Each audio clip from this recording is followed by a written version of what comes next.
Para poder abordar con seriedad el dolor humano, uno de los conceptos fundamentales que debemos estudiar y comprender es el de trauma. En el contexto de la psicología clínica, y en especial desde nuestra orientación, el trauma ocupa un lugar central. En el sentido común, solemos asociar el trauma a eventos externos intensos que nos toman por sorpresa y generan una fuerte conmoción. Un accidente automovilístico, un choque de trenes o incluso situaciones emocionalmente impactantes, como descubrir una infidelidad por un mensaje o, no sé, enterarse de una traición de un amigo. Todos estos ejemplos comparten una estructura. Algo irrumpe desde el mundo exterior y desequilibra y desestabiliza nuestro mundo interior. Ahora bien, como ya saben, el psicoanálisis se interesó por este concepto desde sus comienzos. Y hacia 1920, en Más allá del principio del placer, Freud elabora un modelo en el cual compara al aparato psíquico con una célula viva. El punto aquí central en este ejemplo es que la supervivencia de esta célula, de esta ameba, depende de una membrana que regula el ingreso y el egreso de estímulos. Esa barrera protectora que Freud llama membrana de protección antiestímulo cumple la función de seleccionar qué debe ingresar desde el exterior y qué debe ser expulsado desde el interior. Esto se puede situar muy bien en términos biológicos. Pensemos que tenemos necesidad de incorporar oxígeno, agua, nutrientes, pero no debemos dejar que entre amoníaco, electricidad o, no sé, una cantidad excesiva de agua que nos ahogue. De la misma manera también es necesario expulsar lo que ya no sirve: sudor, excrementos, orina, vómitos, etc. Desde esta perspectiva, el trauma se define como aquello que, proveniendo desde el mundo exterior, irrumpe al interior con tal intensidad que esa barrera se ve absolutamente desbordada. Entonces el aparato psíquico queda inundado de energía e información sin mediación posible, lo que genera un colapso de las defensas. Y aquí es donde el trauma se liga a la amenaza más radical, la amenaza a la individualidad misma. Porque ¿qué pasa? Si ya no hay distinción entre el adentro y el afuera, el organismo deja de existir como tal. Eso es lo que llamamos muerte. Para que haya vida debe haber un límite que preserve esa individualidad. Cuando ese límite se rompe, se produce algo así como un desfondamiento. Frente a esta irrupción, el sujeto necesita elaborar. El psicoanálisis clásico sostiene que esa elaboración se da a través del habla, se da a través del acto de hablar. Se busca poner en palabras aquello que atravesó el cuerpo. Por eso, en contextos de emergencia, los psicólogos de ambulancia invitan a los sobrevivientes a narrar lo sucedido, aunque estén en estado de shock. No se trata de torturarlos, sino de ayudarlos a que lo que ha pasado por el cuerpo comience a adquirir forma simbólica. Y aquí conviene detenernos a distinguir tres afectos que por lo general se confunden. Nosotros ya lo hemos trabajado en el curso de Introducción al Psicoanálisis y varias veces. Es la diferencia entre miedo, angustia y terror. El miedo tiene un objeto claro. Por ejemplo, tengo miedo a las cucarachas. Mientras no haya una cucaracha presente, no hay miedo. La angustia, en cambio, es una señal. Es una alarma que indica que un peligro se aproxima, aunque todavía no sepamos exactamente cuál es. Y el terror, es el punto que nos toca ver en particular hoy, el terror implica un factor sorpresa. Algo irrumpe sin previo aviso. Algo irrumpe sin previo aviso, desarmando la escena en la cual uno estaba inmerso. Para que nos entendamos bien, todos vivimos, todos nosotros, vos, yo, cualquier persona que nos crucemos en la calle, tu abuela, tu primo, un japonés o un árabe, todos vivimos insertos, metidos en una narrativa. Una narrativa que atañe a nuestra vida, una narrativa sobre nuestra vida. Estoy yendo a tal lugar, tengo que resolver tal cosa, estoy pensando en alguien. Incluso en el sufrimiento, pasándola como el culo. Uno está dentro de la propia historia. Soy un boludo, tal persona me hizo tal cosa, pero yo debería haber quedado mejor, etc. Ahora, la cuestión con el terror es que nos arranca de esa narrativa. Si mientras hablo ahora estallar una bomba frente a mí, yo no seguiría dando esta clase y les diría: oh, estoy sintiendo que ha volado un edificio frente a mí. Debe ser un atentado. Mejor buscaré refugio. No voy a hablarles así. Directamente me voy a tirar al piso. O voy a pegar un grito. O me voy a ir corriendo. No me importa la clase. Es decir, no razonaría, actuaría. Porque hay algo que toma las riendas por nosotros. Esto lo vemos siempre en situaciones extremas. El escalador que se cae en una grieta y se aferra con fuerza a una roca para no caer, o una madre que levanta un colectivo para salvar a su hijo que está a punto de ser aplastado. En esos instantes no es el yo el que actúa, sino una fuerza más antigua, más basal, una fuerza que nos ata a la vida. Es esa misma fuerza que hace poco en el vivo con Rodri decíamos nos impide, por ejemplo, suicidarnos dejando de respirar. El cuerpo se niega, no es que yo digo me voy a suicidar y ahora dejaré de respirar y moriré. Para suicidarse hay que introducir un medio externo, algo que te mate o una acción mecánica que te mate. Por eso el suicidio utiliza un medio externo, una soga, una bala, un gas, porque el organismo por sí solo no se entrega. Por eso es interesante ahí el ejemplo del Buda la noche de la iluminación, que también lo hablábamos eso con Rodri en aquel vivo, porque el Buda dice o alcanzaré la iluminación o que mis huesos se esparzan en la tierra, no me levantaré hasta que me muera o alcance la iluminación. Fíjense qué forma interesante de matarse, puesto que lo del Buda obviamente no es una huida, sino que es una entrada completa, que eso lo vamos a ver hoy al final de esta exposición. La diferencia entre huir y entrar.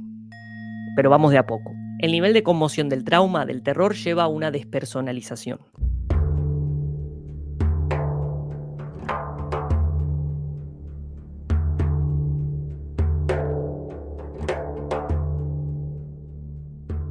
El ego, que es lo último que fue constituido en nuestra historia evolutiva libidinal, es lo primero que se desarma ante una situación traumática.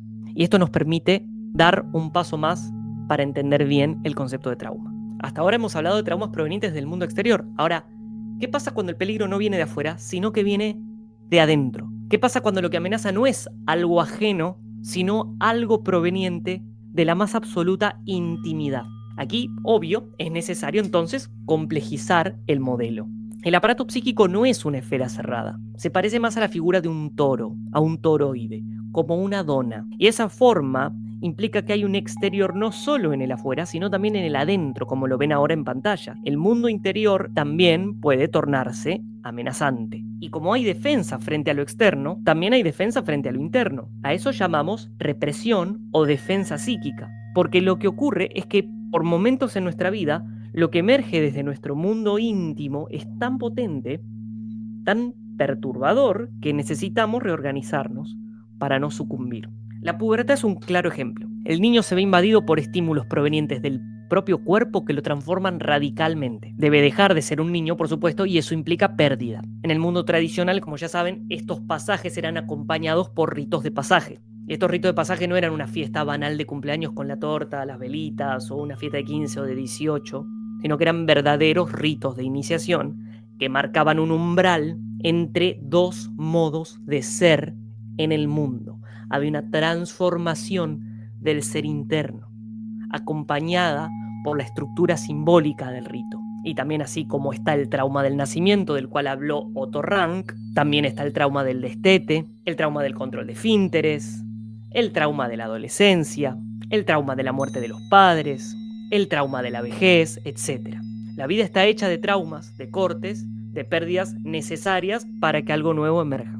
Ahora bien, ¿qué perspectiva tomamos ante todo esto desde el psicoanálisis anagógico? Porque el psicoanálisis clásico propone una elaboración simbólica e imaginaria. Se habla, se dibuja, se fantasea, se escribe, pero el límite de esa vía, como ya venimos elaborando en todo lo que venimos presentando en el canal, está por supuesto en su metafísica y en su ontología. En cambio, la vía anagógica presente en el yoga y en toda espiritualidad tradicional, en toda vía práctica tradicional, subrayo práctica, en todo sadhana, en todo yoga, propone algo bastante más radical. No evita el trauma, sino que entrando en el trauma, se deja atravesar por él, se deja matar por él, se deja atravesar por eso que duele y así se hunde en lo real.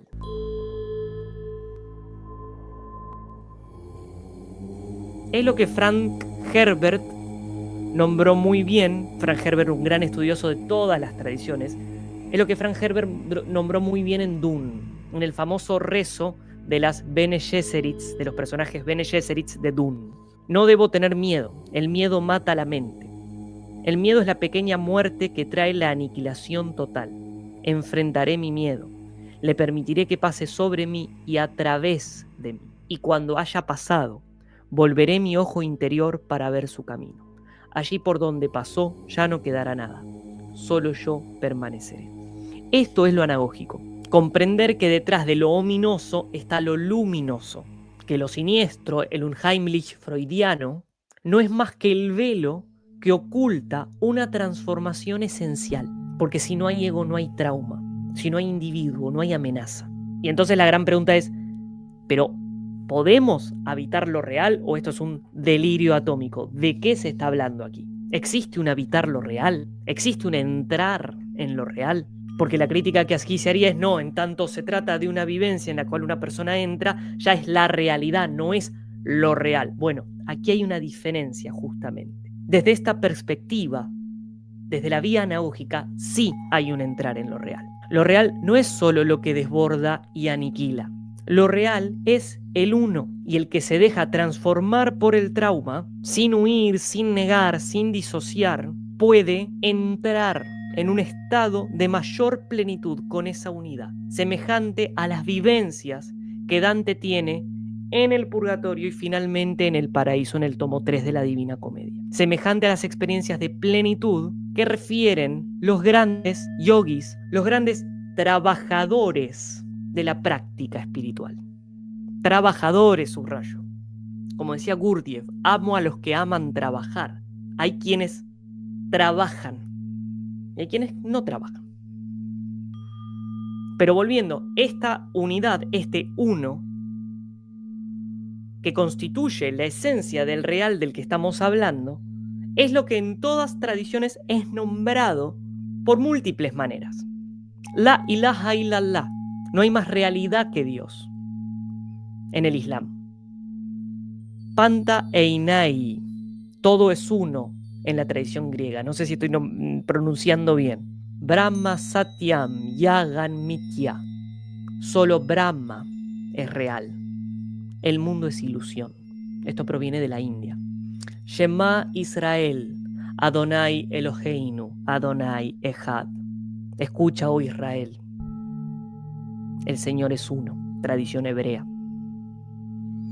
Credo in unum Deum, en latín.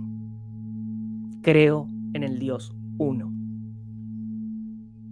Y esta disquisición no tiene que ver con politeísmos y monoteísmos, que es una discusión más exotérica.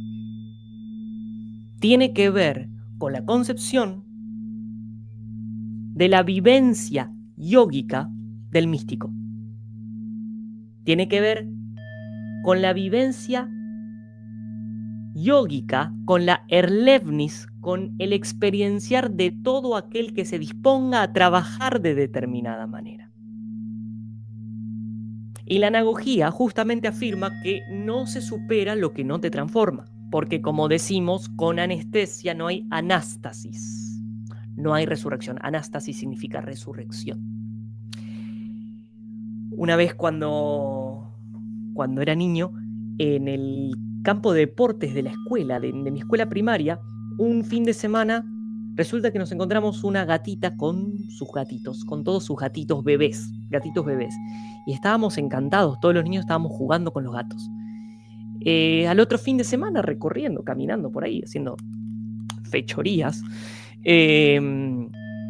caminando por el campo, de repente sentimos un olor a podrido, vimos moscas, de repente vimos todos los gatitos descuartizados, muertos. Alguien los había matado, los había agarrado algún perro o alguno que no quería que se le llene de gatos el lugar, los mató. Estaban muertos, estaban todas las tripas por ahí. Recuerdo obviamente la fuerte conmoción que me generó esto, no me podía sacar la imagen ni el olor de los gatos. Estoy hablando de mis 7 años, ponele. Ahora, ese tipo de evento que por supuesto para un niño o incluso para una persona adulta puede ser muy feo, está muy bien situado en el Canon Pali, en los textos que reúnen las enseñanzas de Siddhartha, en donde Siddhartha da un consejo a los practicantes de su técnica. Él dice, cuando vayáis por un camino y veáis un cuerpo muerto, morad frente a él. Plantate frente a él y míralo. Y decite a vos mismo, este soy yo. Esto que estoy viendo, ¿por qué me impacta tanto? Porque es mi realidad. Porque es ahí donde termino. Ese gato que estoy viendo, que me está mostrando algo crudísimo, me está mostrando la realidad última. ¿Cuál es la realidad última? Que no hay ningún gato. Que el gato es un fenómeno transitorio. Que el gato, como cosa linda, es un fenómeno determinado por Anicca. Ya sea porque el gato crece y se vuelve un gato desastroso y que te rompe todo, que cuando vean un cuerpo en el camino, deteneos y morad frente al cuerpo y observad el cuerpo. Y entended que eso que estáis viendo es tu naturaleza. Que así como ese cuerpo se está pudriendo, así tu cuerpo se pudrirá. Que así como ese cuerpo mora sin vida, yace sin vida, tú yacerás. Esa realidad tan brutal y drástica es justamente el punto de entrada a la experiencia extrasamsárica. Porque aquí la cuestión está en que la unidad del objeto, como dice Fridtjof Schuon, demanda la totalidad del sujeto. La unidad del objeto demanda la totalidad del sujeto.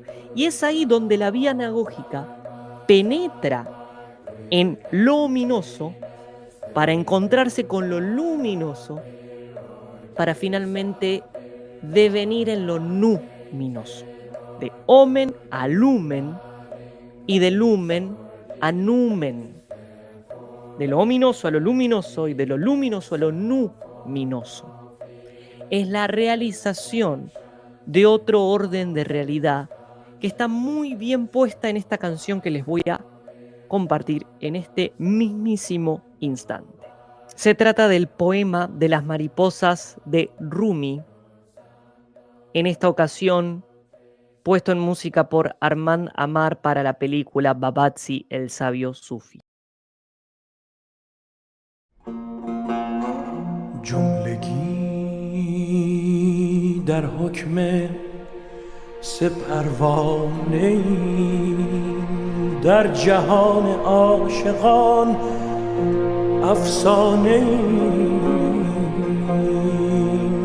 اولی خود را به شمع نزدیک کرد، گفت حال من یافتم معنای عشق. دومی نزدیک شعله بال زد، گفت ها من سوختم در سوز عشق. سومی خود داخل آتش فکند، آری آری این بود معنای عشق.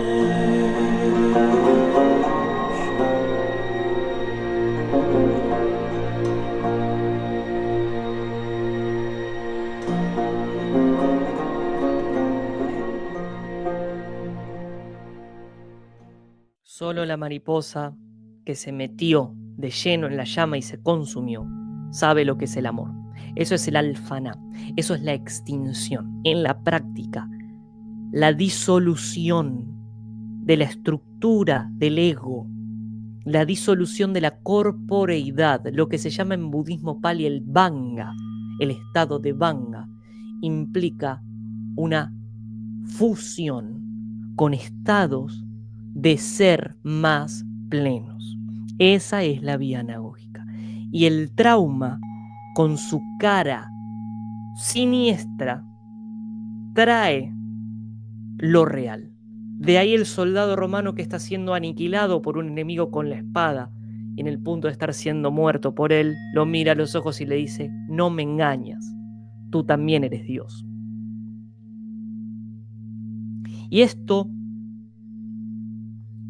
por supuesto que no es una vía masiva, ya que estamos hablando de la vía del sufi, ya que estamos hablando de la vía de quien se adentra en un yoga, y eso no es necesariamente todo el mundo. Por eso destacábamos hoy en esta breve exposición que una forma de elaborar el trauma es a través de lo simbólico imaginario, en la forma del psicoanálisis habitual, pero la vía anagógica tiene otra manera, que es la entrada directa, el escalar por la vía directísima, el salir del laberinto por arriba.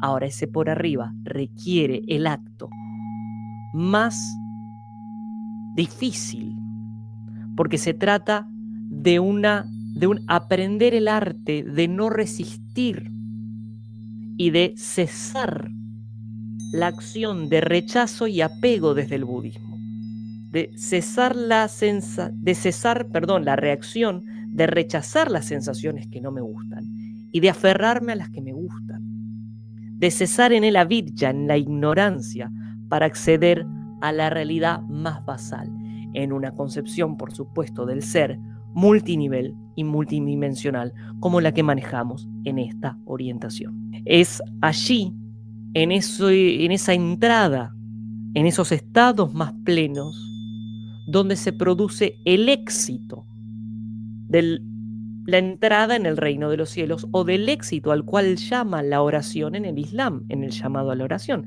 venida al éxito, como decíamos en uno de los videos anteriores.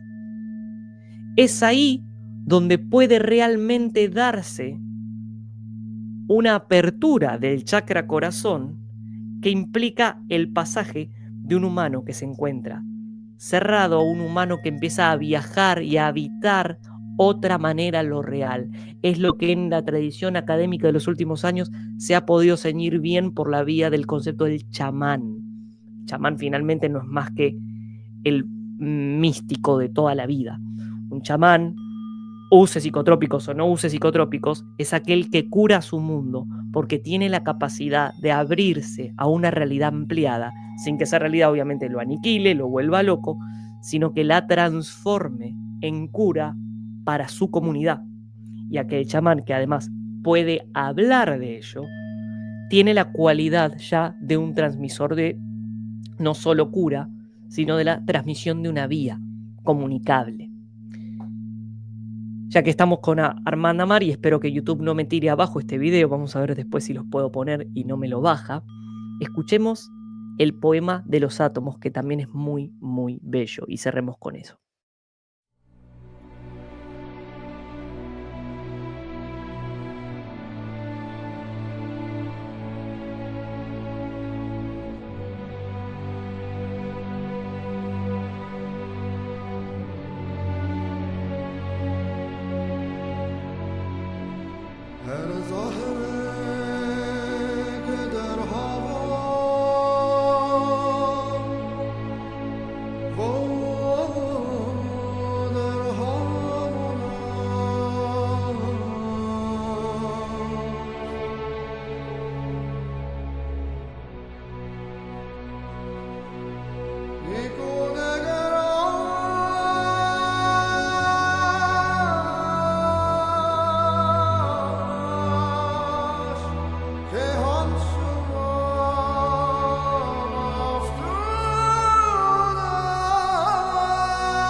Fíjense qué nivel de plenitud transmiten las palabras de Rumi.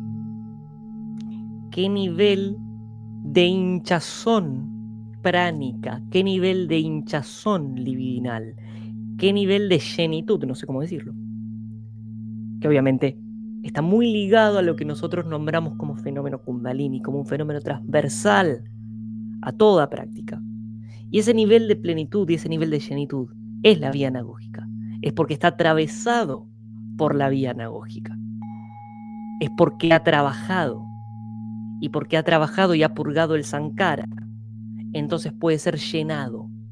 Entonces puede acceder, si se quiere, no pensemos en ser llenado como de puede acceder a su interior llenado de adentro, ya sea que nada se llena de afuera ni de adentro.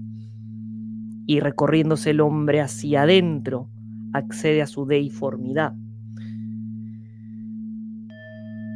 Muy bien, muchas más cosas para compartir, seguiremos trabajando, nos vemos la próxima. Un abrazo a todos.